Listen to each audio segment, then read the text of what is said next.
हूँ यासिर चीफ और आप देख रहे हैं how to tech YouTube channel. CCTV technician course का आज पार्ट 2 शुरू हो चुका है। आज की वीडियो के अंदर हम सीखेंगे कि मेगापिक्सल क्या होता है। तो चलें शुरू करते हैं आज की ये वीडियो।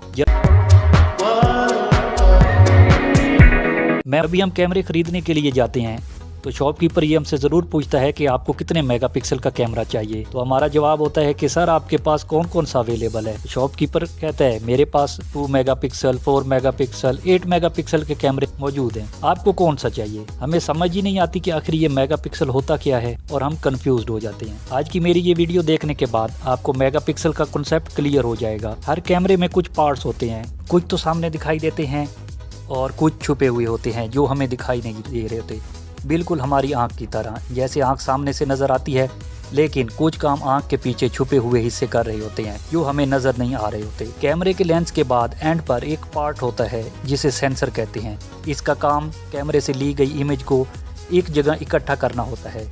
ये सेंसर सारी इन्फॉर्मेशन छोटे छोटे पार्ट्स में एक जगह इकट्ठी करता है। फिर उसके बाद हमारी ये इमेज हार्ड डिस्क या गैलरी में उस इमेज को सेव करवा देती है। यहाँ तक तो आपको समझ लग गई होगी कि पिक्चर बनती कैसे है।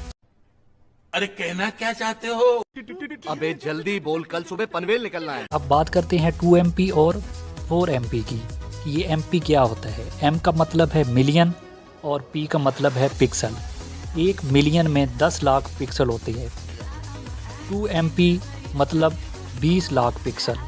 2 MP कैमरा जो इमेज लेगा वो 20 लाख पिक्सल से मिलके बनी होगी, जबकि 4 MP का कैमरा जो इमेज लेगा वो 40 लाख पिक्सल से मिलके बनी होगी।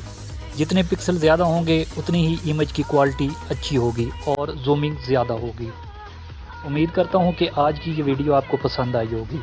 वीडियो अच्छी लगी हो तो लाइक, शेयर और सब्सक्राइब ज़रूर कीजिएगा। अगर आपने अभी तक पार्ट 1 नहीं देखा तो लिंक नीचे डिस्क्रिप्शन में मौजूद है, तो फ़ौरन से उस वीडियो पे